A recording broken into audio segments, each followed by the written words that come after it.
Llegamos a Isaías capítulos 11 y 12. Aquí encontramos una descripción de cómo será la vida en el reino terrenal milenario del Señor Jesucristo. Pero antes de entrar a los detalles de Isaías capítulos 11 y 12, y debido a que Isaías, como lo hemos estado estudiando, habla tanto de el milenio, vamos a tomar el estudio de hoy para explicar por qué nos referimos al reino terrenal de Cristo como el reino milenario. Y para ello vamos en esta mañana a concentrarnos en Apocalipsis 20, versículos 1 al 6. Apocalipsis 20, versículos 1 al 6. Milenario viene de milenio, de el latín mille, mil, y annus, año, milenio, y de ahí tomamos la palabra milenario. Esta es la base de esa frase, Apocalipsis 20, versículos 1 al 6. Vamos a leerlo para comenzar nuestro estudio de hoy, este texto hermoso, glorioso. Apocalipsis 20, versículo 1. Nos dice aquí el Espíritu de Dios usando al amado apóstol Juan, escribiendo ahí en la isla de Patmos alrededor del año 96 después de Cristo. Dice aquí Apocalipsis 21. Vi a un ángel que descendía del cielo con la llave del abismo y una gran cadena en la mano, y prendió al dragón, la serpiente antigua, que es el diablo y Satanás, y lo ató por 1000 años. Pueden ver la repetición de esta frase a lo largo de este texto, y si quieren subrayarla en su Biblia, esta es la frase base de la que obtenemos o en la que basamos la frase el reino milenario o el milenio, como decíamos hace un momento. Continúa Apocalipsis 20, versículo 3. Y lo arrojó al abismo y lo encerró y puso sus sellos sobre él para que no engañase más a las naciones hasta que fuesen cumplidos 1000 años. Y después de esto debe ser desatado por un poco de tiempo. Versículo 4. Y vi tronos, y se sentaron sobre ellos los que recibieron facultad de juzgar. Y vi las almas de los decapitados por causa del testimonio de Jesús y por la palabra de Dios, los que no habían adorado a la bestia ni a su imagen, y que no recibieron la marca en sus frentes ni en sus manos, y vivieron y reinaron con Cristo 1000 años. Versículo 5. Pero los otros muertos no volvieron a vivir hasta que se cumplieron 1000 años. Esta es la primera resurrección. Versículo 6. Bienaventurado y santo el que tiene parte en la primera resurrección. La segunda muerte no tiene potestad sobre estos, sino que serán sacerdotes de Dios y de Cristo y reinarán con él 1000 años. A lo largo de la historia de la iglesia, este pasaje ha sido interpretado de dos maneras diferentes. Una, dicen algunos, es simbólico. En otras palabras, no son 1000 años literales. Dos, dicen otros, es literal. Esto es, son 1000 años literales. Dentro de estas dos maneras hay tres posturas diferentes de interpretación. Estas tres posturas diferentes han sido identificadas por nombres que tienen que ver con el tiempo de la segunda venida del Señor y el milenio. Las tres posturas son estas. Y es importante que lo sepan, seguramente algunos de ustedes están familiarizados con esto, otros no, pero es importante para que sepan por qué creemos lo que creemos. Primera postura, postmileniarismo. Postmilenarismo. La palabra post significa después y milenarismo se refiere al milenio. El postmilenarismo enseña que el Señor Jesucristo vendrá post o después del milenio, y el postmilenarismo toma el milenio como simbólico. Además del postmilenarismo está en segundo lugar el amilenarismo. Amilenarismo. La letra A es de negación. El amilenarismo dice prácticamente que no hay milenio, realmente ven el milenio como simbólico. Y la tercera es el premilenarismo. Premilenarismo. La palabra pre muestra que el premilenarismo cree que Cristo viene antes del milenio. Ahora vamos a explicar esto de manera breve, pero con más detalle. Y no piensen que este es un asunto simplemente intelectual, académico, solo para los sevis carballosas que escriben libros.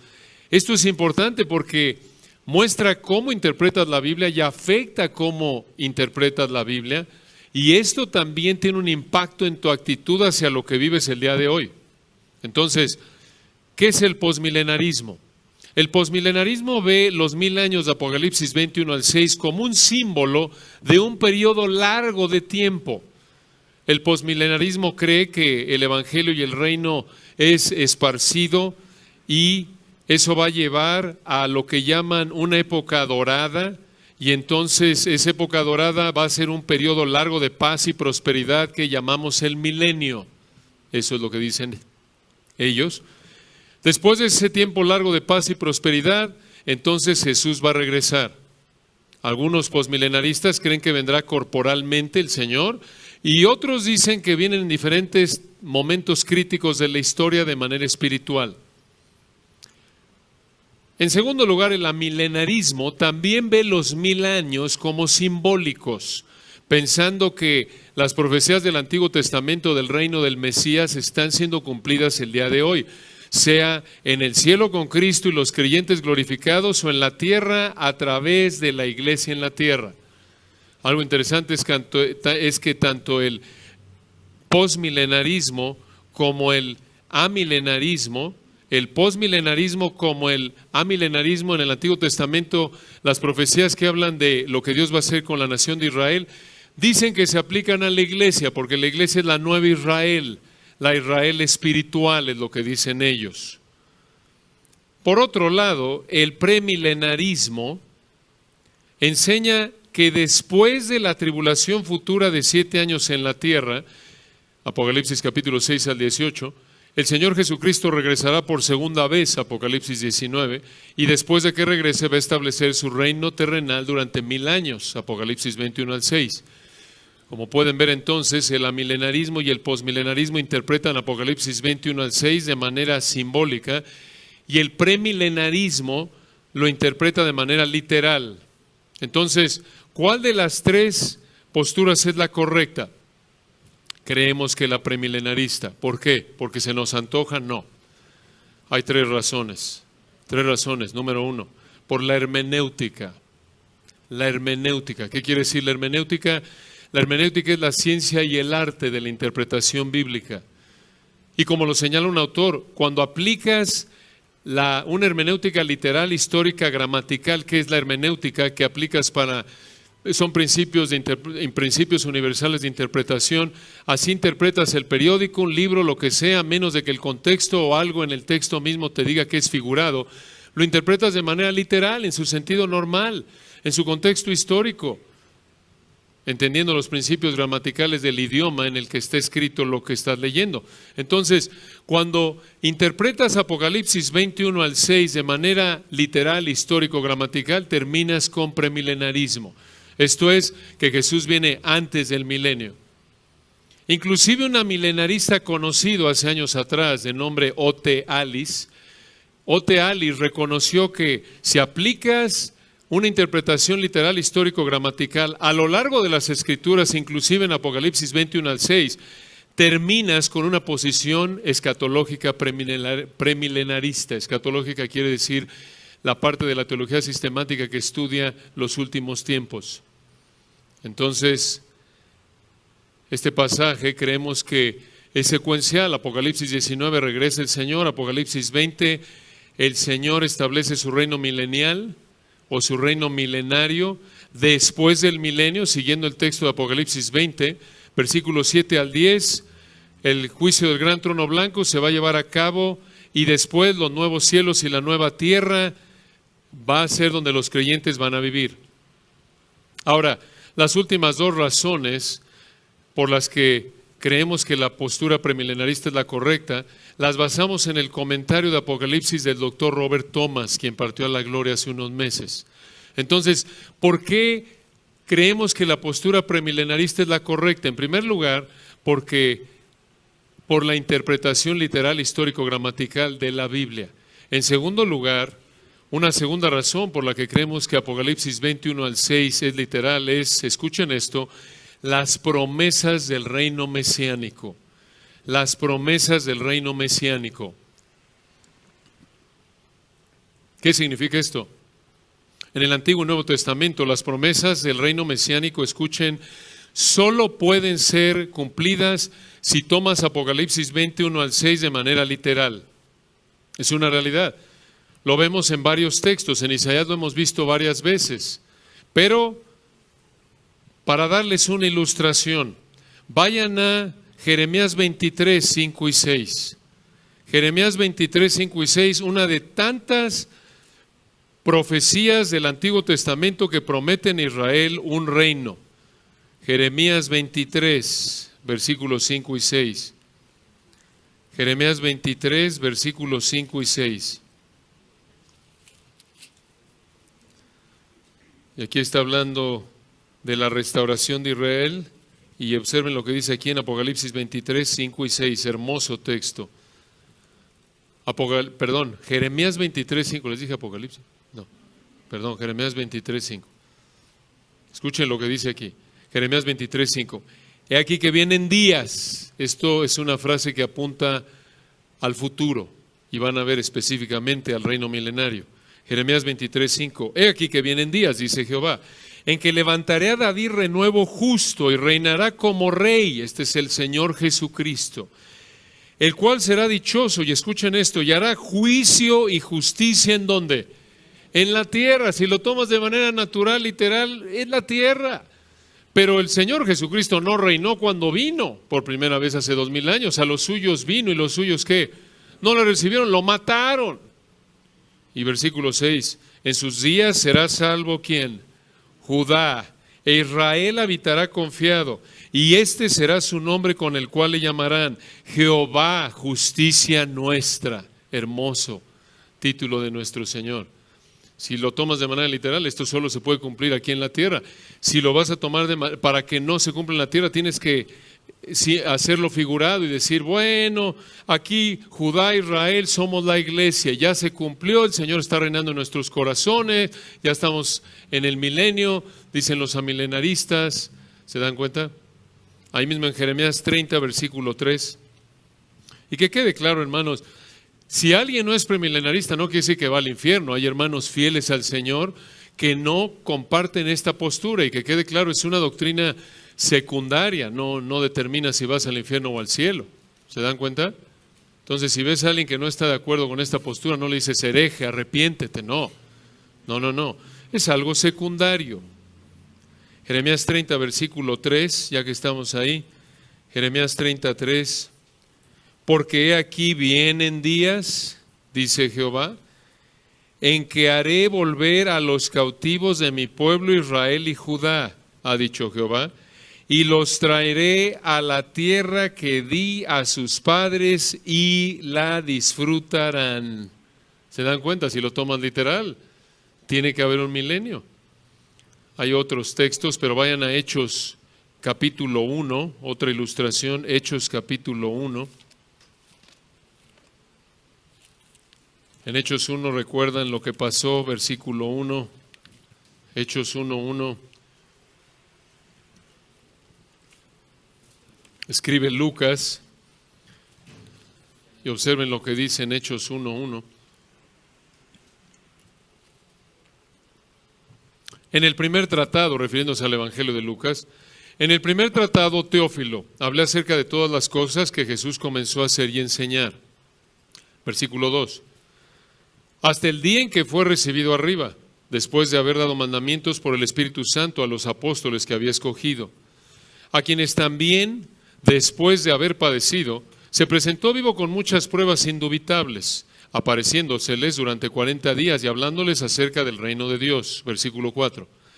Y estando juntos, les mandó que no se fueran de Jerusalén, sino que esperasen la promesa del Padre, la cual les dijo, oísteis de mí. Versículo 5. Porque Juan ciertamente bautizó con agua, mas vosotros seréis bautizados con el Espíritu Santo dentro de no muchos días. Refiriéndose aquí al siguiente capítulo, Hechos 2, en Pentecostés, ¿se acuerdan? Ahí nació la iglesia. Continúa el versículo 6. Escuchen esto. Hechos 1:6. Entonces los que se habían reunido, esta misma reunión del versículo 4, le preguntaron, diciendo, Señor, ¿restaurarás el reino a Israel en este tiempo? ¿Por qué preguntaron esto? Porque al haber oído que el Espíritu Santo venía, ellos pensaron que el reino sería establecido. ¿De dónde sacaron esta idea? Ezequiel 36, Joel 2, ahí el Señor explica que la venida del Espíritu Santo está ligada a la venida del reino. Y como el Señor aquí, recuerden, ya había pasado el sufrimiento en la cruz y había resucitado, parece que ellos pensaron que ahora sí establecería el Señor su reino.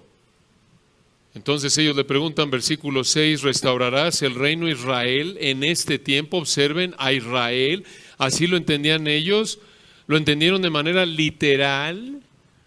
Y versículo 7, y les dijo, no, es espiritual. No, versículo 7. Y les dijo, no os toca a vosotros saber los tiempos o las sazones. En el griego esa palabra sazones significa temporadas, etapas. Al final del 7, que el Padre puso en su sola potestad, o en el griego autoridad. En otras palabras, versículo 6, ellos le preguntan, ¿restaurarás el reino de Israel en este tiempo? Y en otras palabras, él dio por sentado que era literal. Sí, el reino literal terrenal viene, no lo negó, pero el tiempo exacto del establecimiento del reino aquí en la tierra no lo ha revelado. Como lo dijo en Mateo 24:36, el momento exacto de su segunda venida, después de la cual establecerá el reino, solo lo sabe el Padre. Entonces, ¿por qué creemos que la postura premilenarista es la correcta? 1, por la hermenéutica. 2, por las promesas del reino mesiánico. Y 3, una tercera razón por la que creemos que Apocalipsis 21:6 es literal, escuchen, es por el cumplimiento de varios pactos. El cumplimiento de varios pactos. ¿Qué significa esto? Desde el punto de vista de varios de los pactos que encontramos en el Antiguo Testamento, el milenio es crucial para su cumplimiento. Específicamente 4 pactos. Recuerden, hay 6 pactos, pero 4 específicamente. 1, el pacto abrámico. 6 pactos, por cierto, el noeico y el mosaico, no los contamos. El mosaico fue condicional, fue reemplazado por el nuevo pacto, y el noeico, Dios, recuerdan, en Génesis 9 se comprometió a que no iba a volver a destruir la tierra con agua. La próxima vez que la destruya va a ser con fuego. Segunda de Pedro 3, Apocalipsis 20, y entonces va a crear cielos nuevos y tierra nueva. Pero hay 4 pactos que no se han cumplido y que se van a cumplir en el milenio. El primero es el pacto abrámico.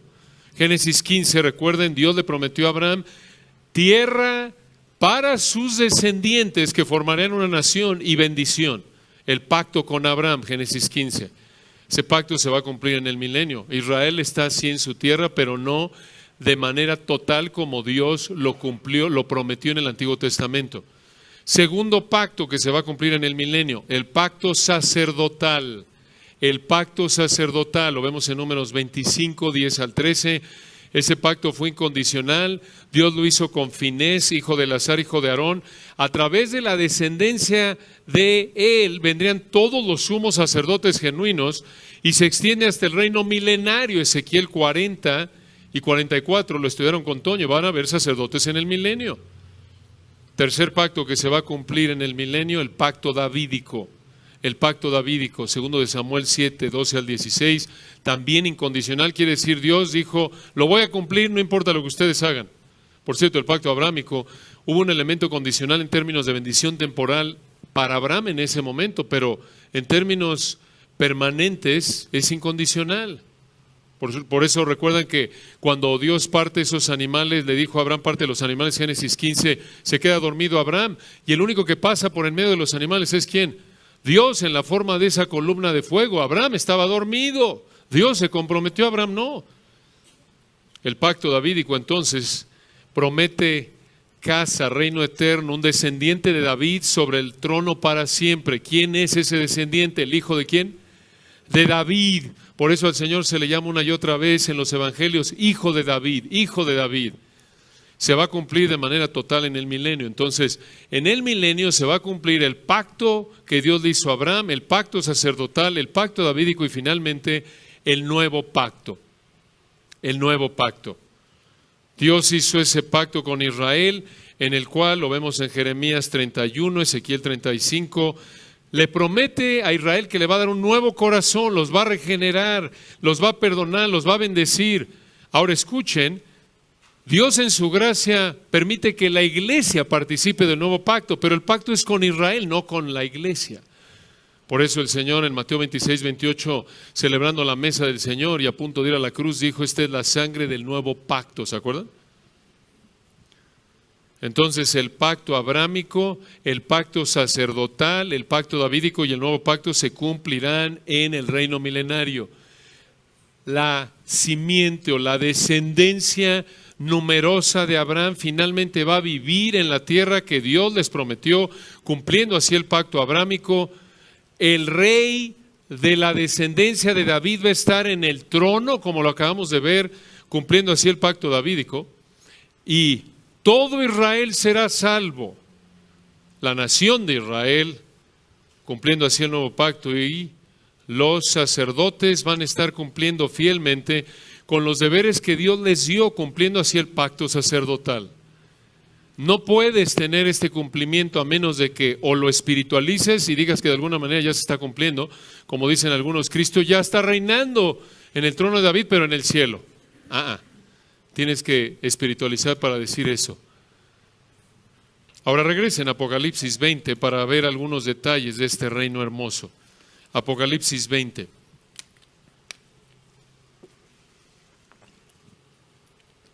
Recuerden, esto nos va a ayudar a entender lo que vamos a estudiar en Isaías capítulos 11 y 12. Apocalipsis 20, vamos a caminar a lo largo del texto. Apocalipsis 21. Vi, detengámonos ahí.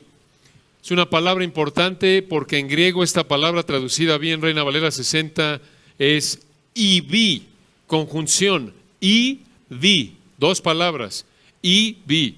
Ahora, los comentaristas posmilenaristas y amilenaristas dicen en resumen que esta frase y vi presenta una visión simbólica de Juan y que no tiene relación de tiempo con lo que viene antes en los capítulos anteriores.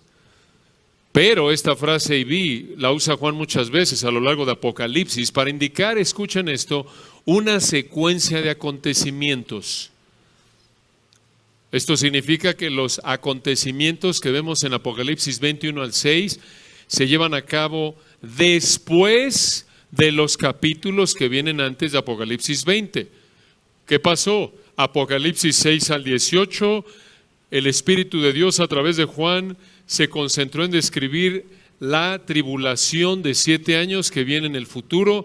Una vez que termine esto, Apocalipsis 19, viene la segunda venida de Cristo y después de eso, Apocalipsis 21, y vi. Él establece su reino milenario. Creemos que es la manera más natural de entender el texto. Entonces dice el versículo 1, obsérvenlo. En el griego recuerden, y vi a un ángel que descendía del cielo con la llave del abismo. Detengámonos ahí. Este ángel tiene una llave, probablemente la misma llave que vemos en el 9.1. Y esta llave le concede acceso, le da acceso al lugar donde los demonios están confinados. Ese es el abismo. Esto lo vemos en Lucas 8:31, por ejemplo. Y observen qué más traía en la mano este ángel, versículo 1. Vi un ángel que descendía del cielo con la llave del abismo y una gran cadena en la mano.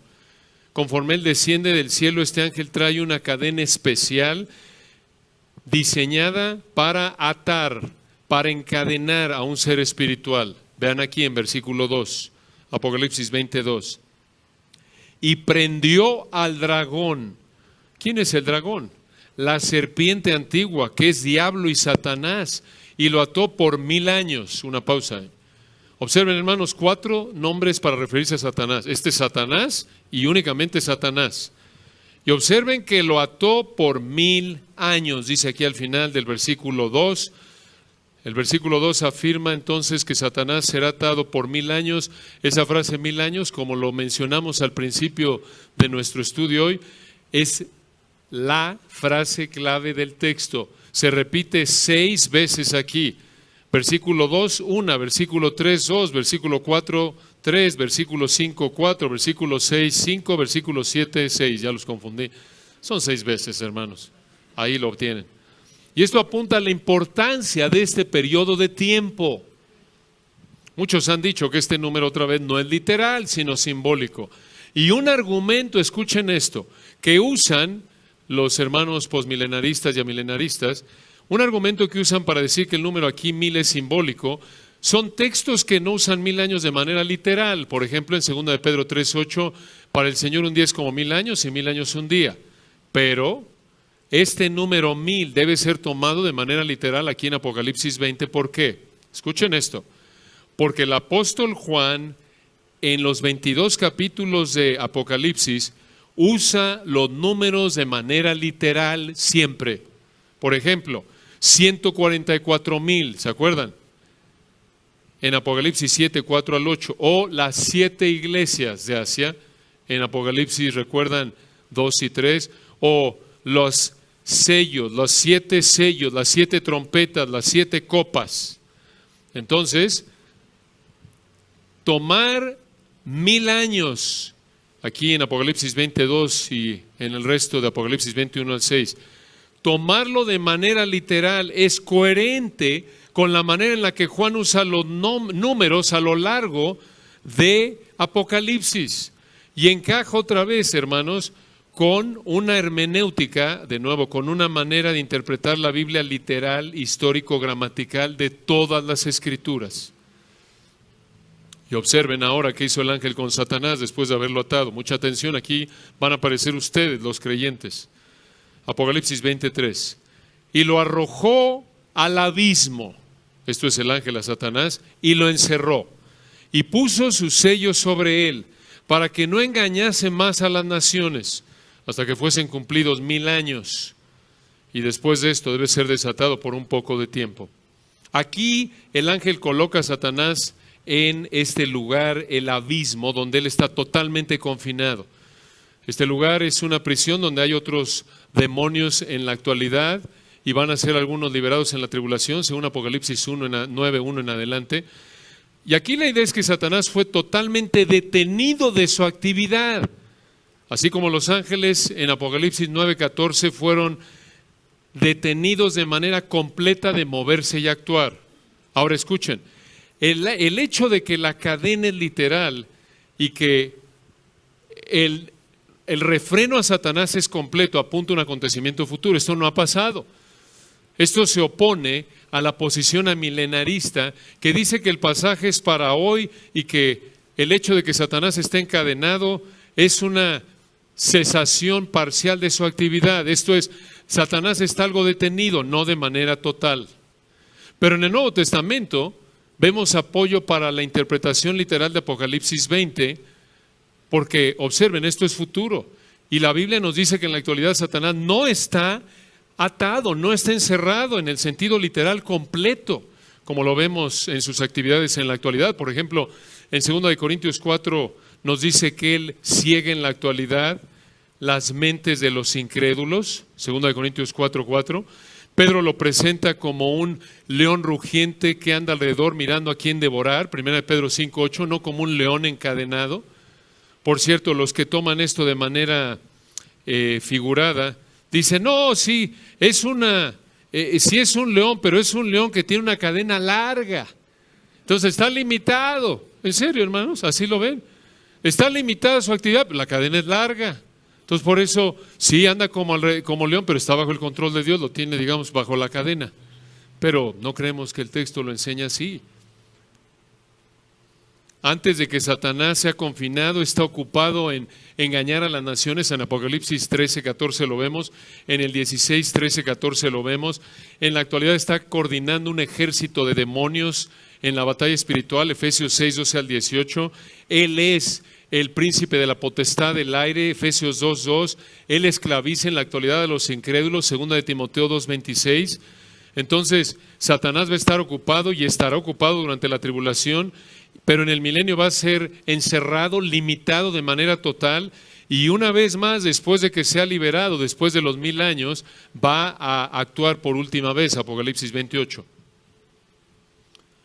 Pero, durante el milenio, él no va a poder hacer eso.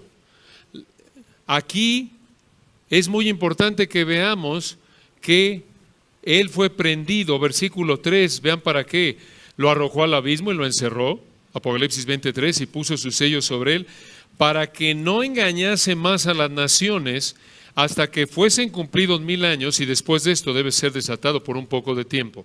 ¿Quiénes son las naciones? No son los incrédulos que murieron en la batalla de Apocalipsis 19 al 21, recuerdan en el Armagedón, sino que más bien son los creyentes no glorificados que sobrevivieron a la batalla, como lo vemos en Apocalipsis 11:13 y 12:13 al 17. Entonces escuchen esto, todo mundo empieza en el milenio siendo creyente, pero hay algunos creyentes no glorificados que son estos, versículo 3, las naciones, estos creyentes que van a salir de la tribulación, no glorificados, obvio, no han muerto físicamente, van a tener hijos, todavía van a poder procrear. Algunos de su descendencia, hijos, nietos, etcétera, van a rebelarse y seguir a Satanás al final del milenio. Por eso dice al final del 3, después de esto debe ser desatado por un poco de tiempo. De hecho, véanlo en el versículo 7, hermanos. Versículo 7, Apocalipsis 27, observen esto. Aquí en el versículo 7 dice, cuando los 1000 años se cumplan, Satanás será suelto de su prisión, versículo 8, y saldrá a engañar a las naciones que están en los 4 ángulos de la tierra, a Gog y a Magog, a fin de reunirlos para la batalla, el número de los cuales es como la arena del mar. Versículo 9, y subieron sobre la anchura de la tierra, y rodearon el campamento de los santos y la ciudad amada, Jerusalén, y de Dios descendió fuego del cielo y los consumió. Versículo 10, y el diablo que los engañaba fue lanzado en el lago de fuego y azufre, donde estaban la bestia y el falso profeta, y serán atormentados día y noche por los siglos de los siglos.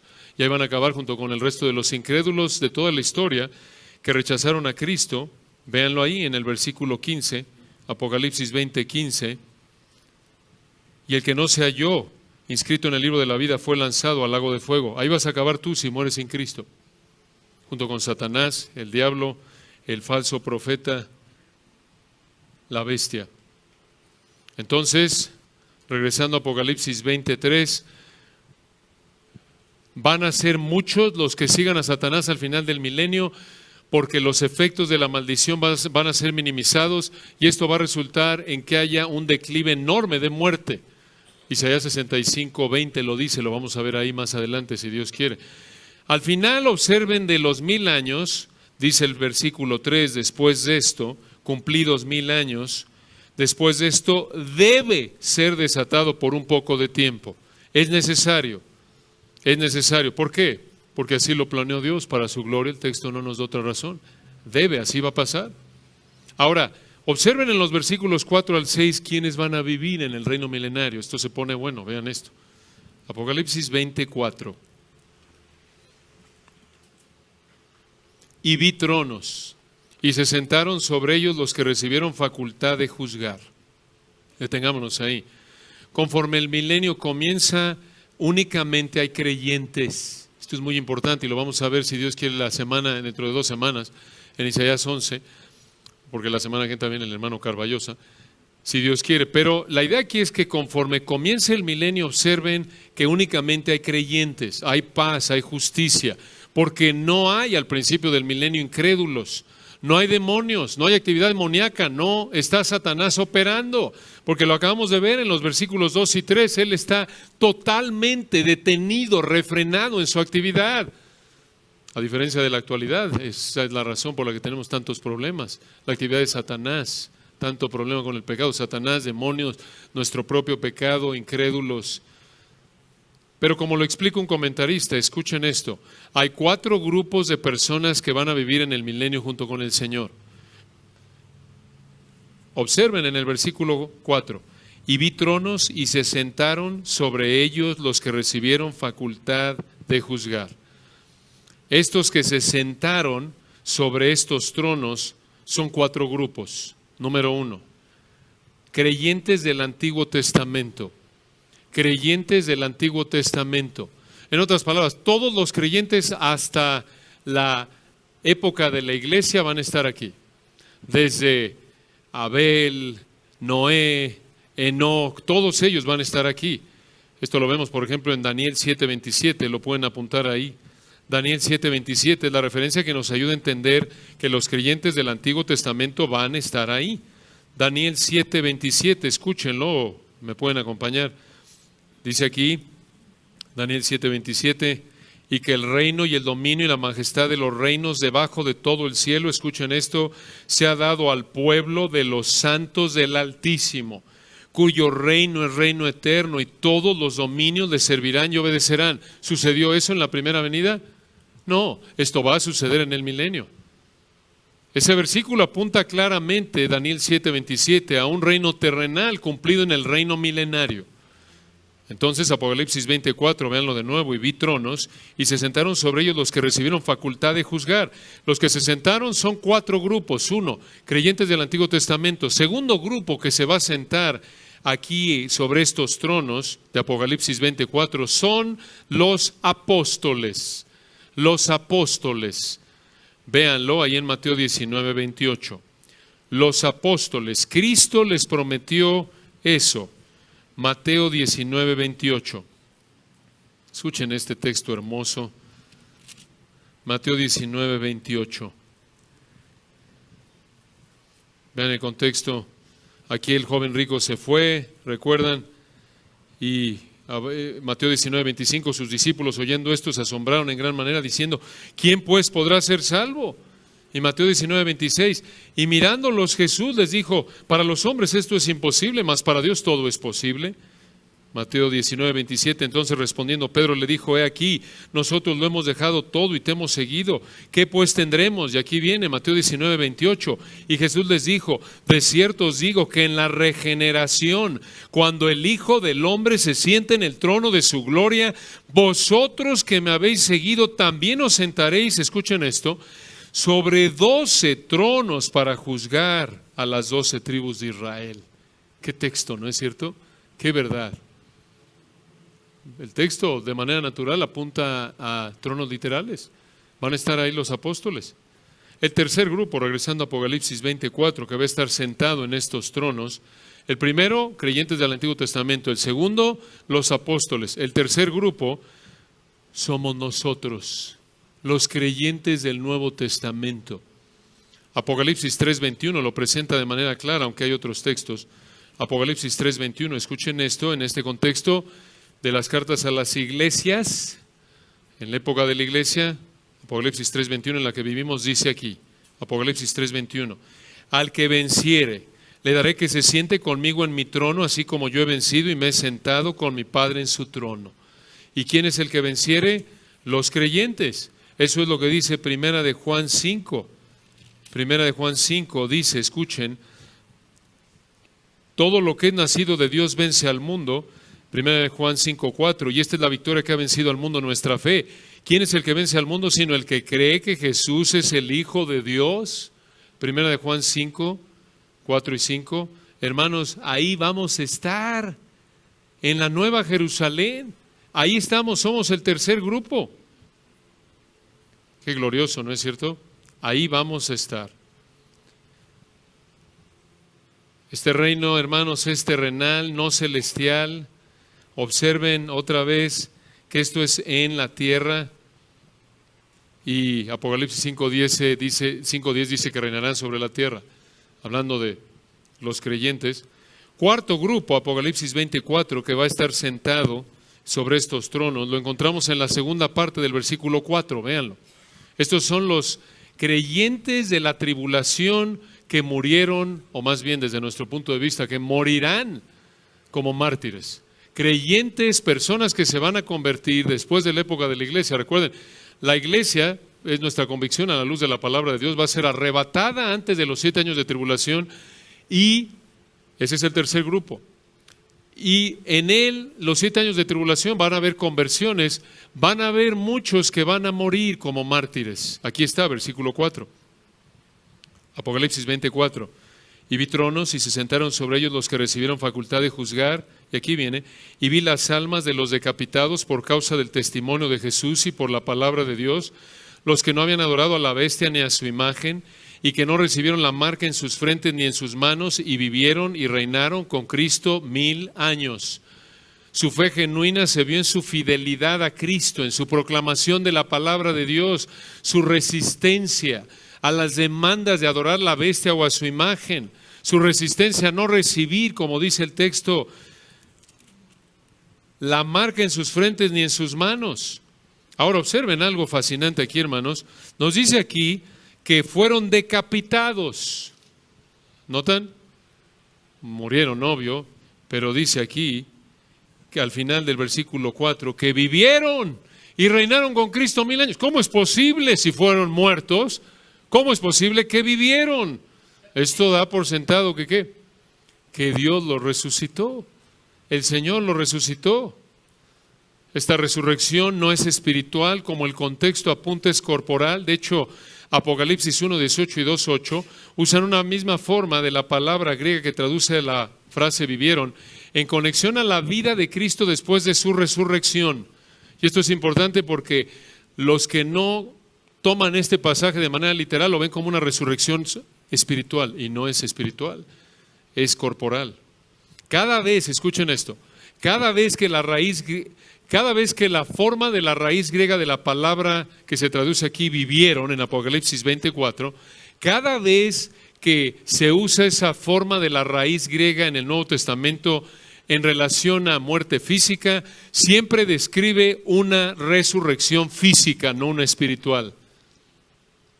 Y hay muchos lugares en el Nuevo Testamento. Observen versículo 5.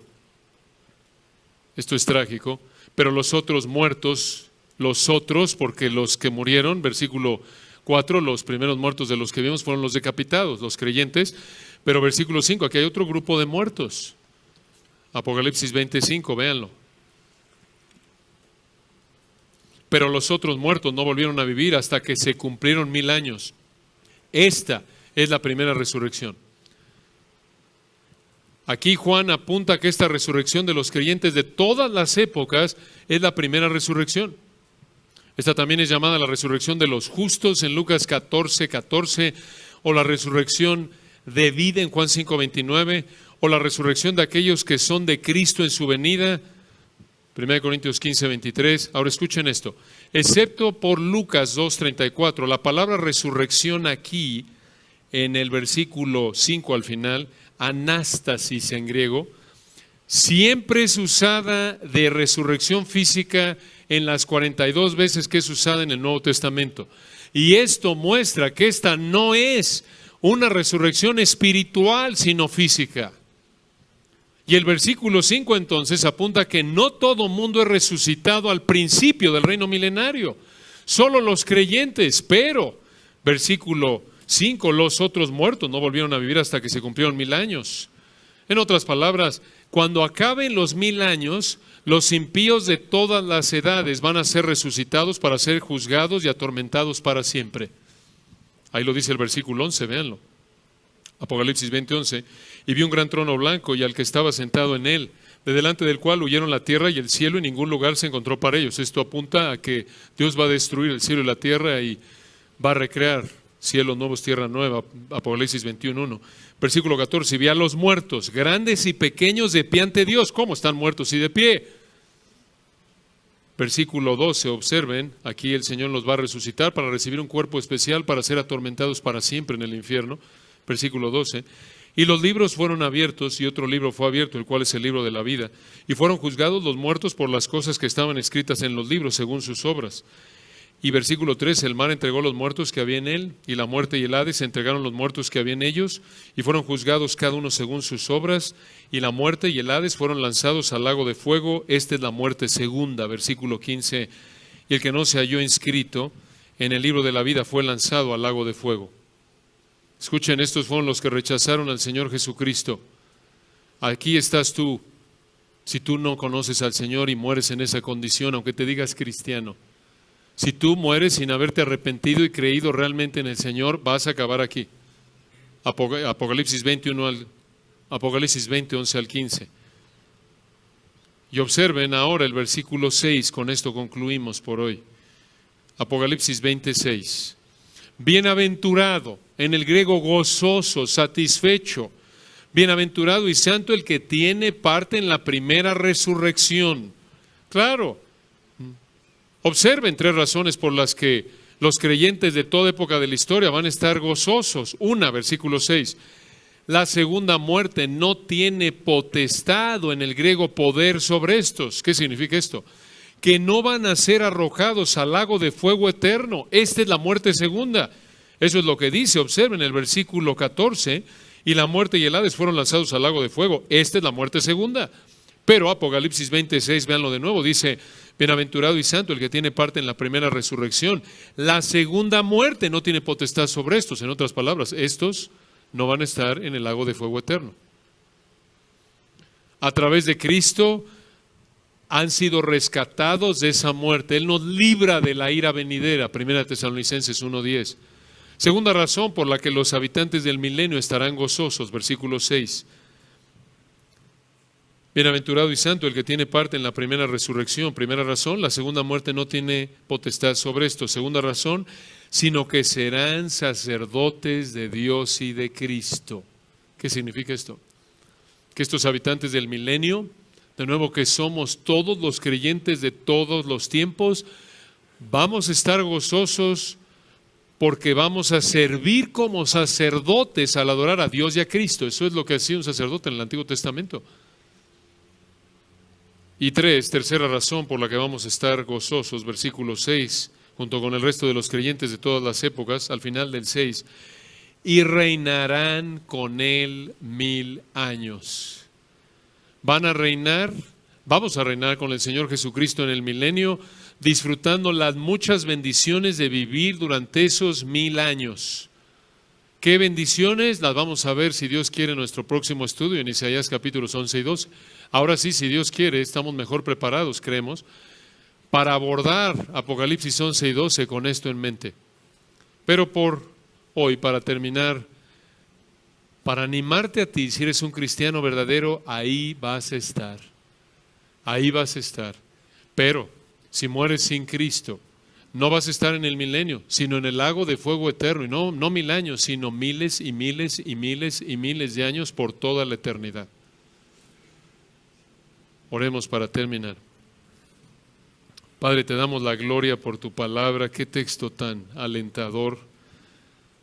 Aunque hemos visto asuntos quizás que demandan un estudio más detallado, que a primera vista nos pueden parecer intelectuales, tú sabes que es necesario, Señor. Tú nos has mandado a procurar con diligencia presentarnos a ti aprobados, a dar nuestro máximo esfuerzo en estudiar tu palabra para entenderla correctamente, para proclamarla fielmente y someternos a ella.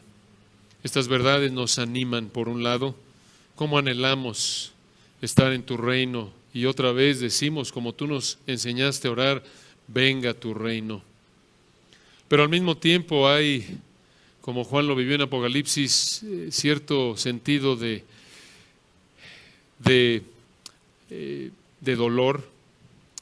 Es gozoso ver esto y al mismo tiempo doloroso, porque vemos que muchos van a terminar en el lago de fuego eterno. Oramos, Padre, porque nadie de los que está aquí en esta mañana termine ahí, que abra su entendimiento, que vean que lo mejor que te pueden ofrecer no sirve de nada, porque tú eres perfecto y demandas perfección para que entremos al cielo. Tú demandas que seamos igual de santos como tú, que estemos igual de alejados del pecado que tú. Y tú sabes que para nosotros como humanos es imposible. Oramos, Padre, que los que no te conocen reconozcan que lo mejor que te pueden ofrecer son como trapos de inmundicia, cosas inaceptables a ti.